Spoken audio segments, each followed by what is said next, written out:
Okay, look it.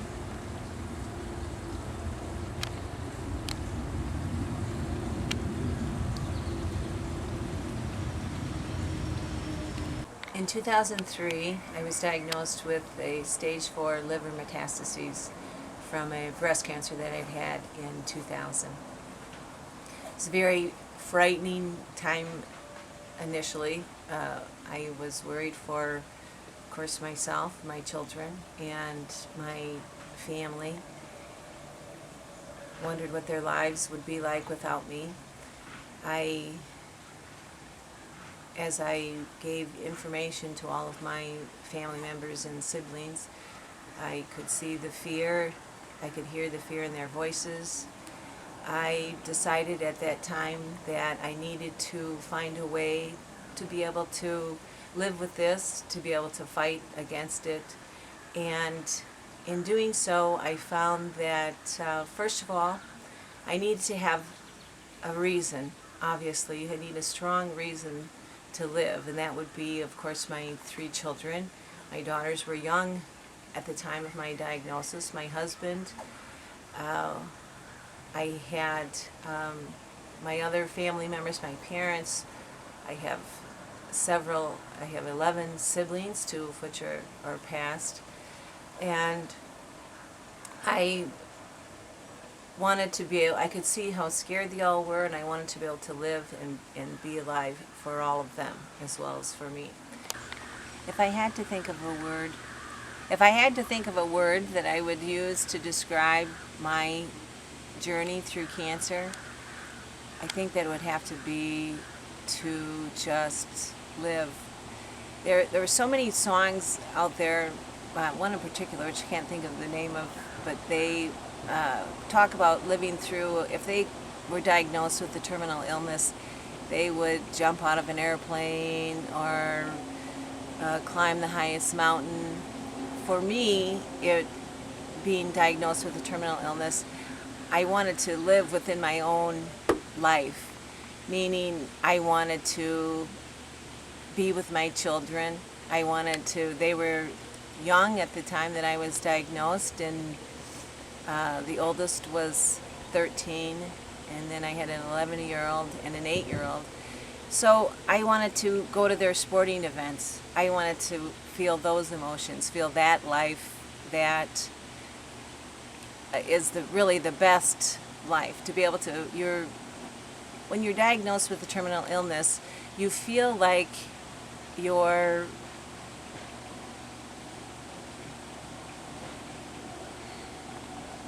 sorry. Loud. When I was diagnosed in 2003, they told me that I had 2 years approximately to live. That was the average of that diagnosis of the liver metastases at the stage 4. So my youngest daughter was in 3rd grade. I had a daughter in 7th grade, and I had a daughter in 9th grade, all entering those grades. So my first prayer was to be able to live to see my children all get through high school.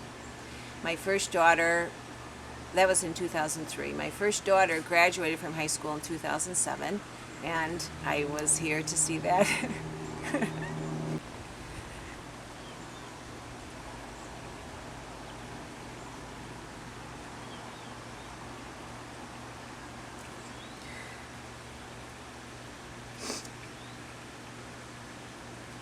Okay, that's it.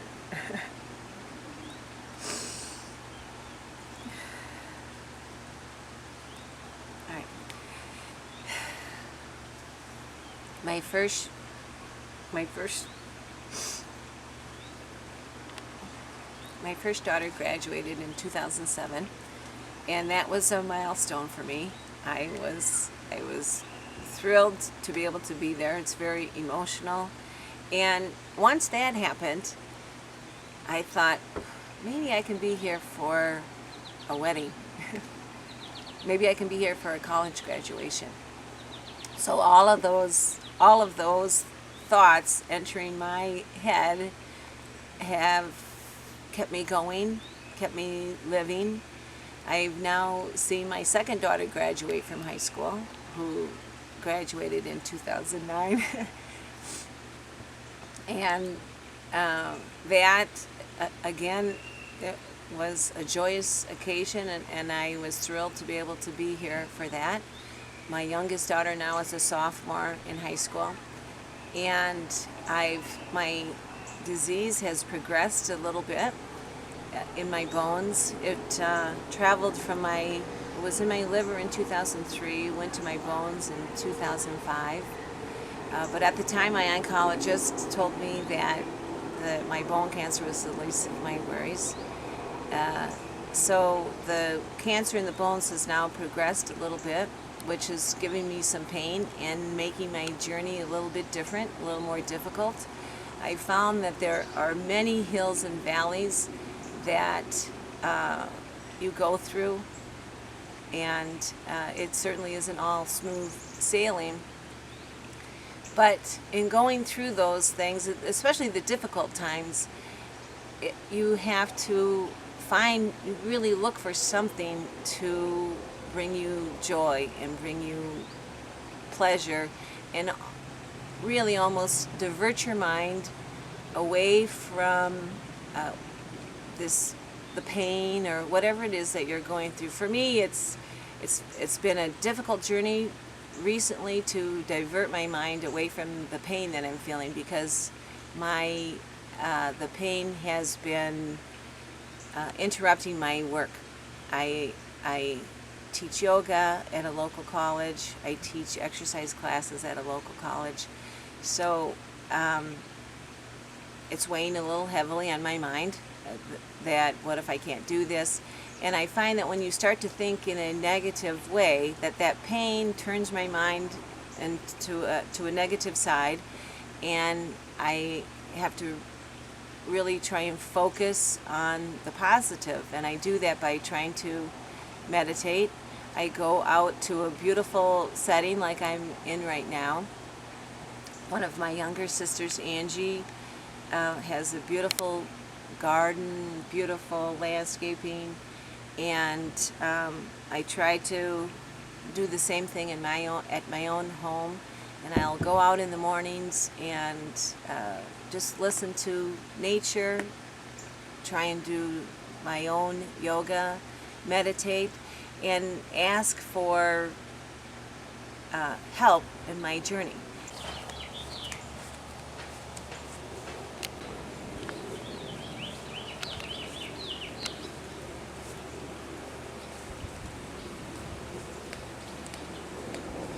See, what I would do is I would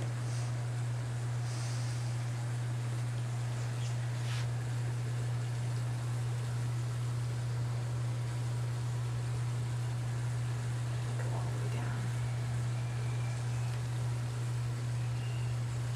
Maybe I should just stand like this.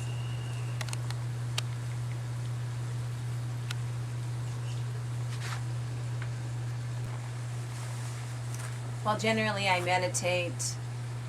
I'll go through a series of yoga poses to. Okay, if I meditate, I generally will do yoga poses first, and then to open up the different chakras. There are different chakras throughout the spine. Opens up the energy. Okay, opens up the energy all along the spine. So I'll do different poses to help with that, and then generally at the end of the yoga class or the yoga session, I'll lie in a reclined position and just try and go through, visualize some sort of beautiful spot. If you're not in a beautiful spot, you visualize a beautiful spot. Actually, I visualize many things to something in the future, something that I want to be here. I picture myself perhaps being a grandmother, holding a grandchild. What would I look like? What would the grandchild look like? Or I picture doing something with my husband on a vacation or a trip. something where we've aged and we're still alive and we're still here. Just picturing any kind of joyous thing, any goal that I want in my life. I have goals. I have these specific goals written down in my room that I look at every day. The goals that I have written down are that I want to live well without chemo. I want to be able to stay teaching yoga, and I want to make a living from yoga. I'm writing a book and trying to help people deal with how they navigate through a terminal illness.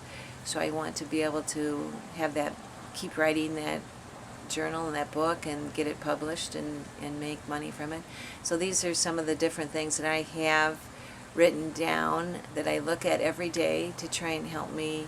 What it does is help me stay focused, helps me look at the things that I want in my life, look at the things that I want to be able to achieve, and I stay focused on that. And anytime I start feeling negative or insecure, I try to move back into myself, center myself, think about the things that I want, think about the fact that life is worth pursuing, and it's there are so many joyous things about life, and to focus in on those joyful things rather than looking at the things that are negative. Sorry, start over. Okay.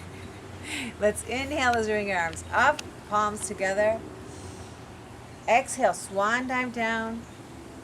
Bringing hands to the feet, step back with the left foot and then the right. Push the heels down into the ground for down dog, bringing the head down in between the arms, looking up at the belly button. Inhale out to plank position, nice tight abdominal area. Exhale down, elbows into the side, lower the chest down to crocodile. Inhale up to cobra or up dog. Face of the feet to the floor, nice tall neck. Toes back to the ground, push back into down dog. Inhale out to plank. Nice tight abdominal area. Exhale down to crocodile, lowering the chest. Inhale up to cobra or up dog. Toes back to the ground, push back to down dog. And 2 more times.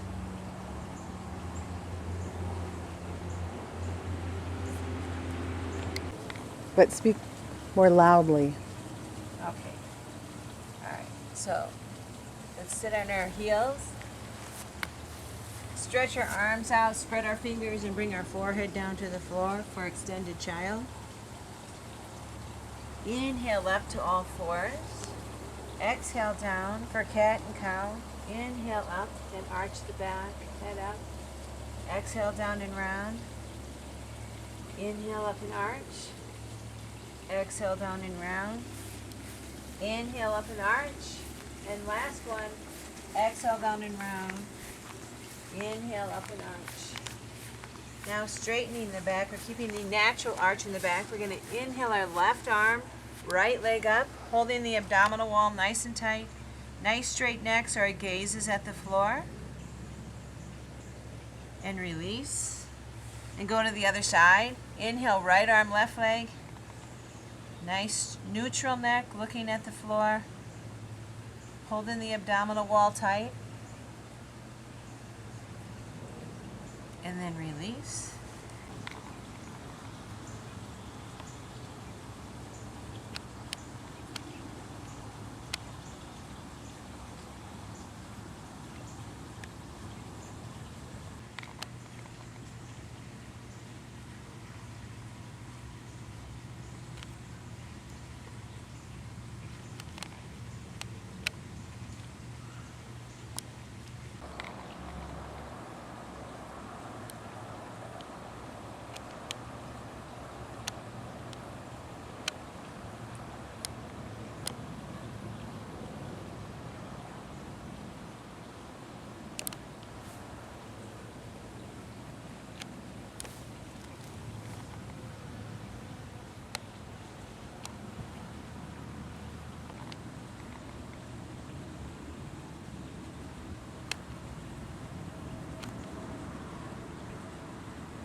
say.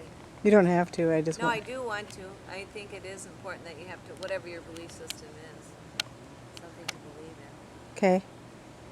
Go. Yep. Another important aspect of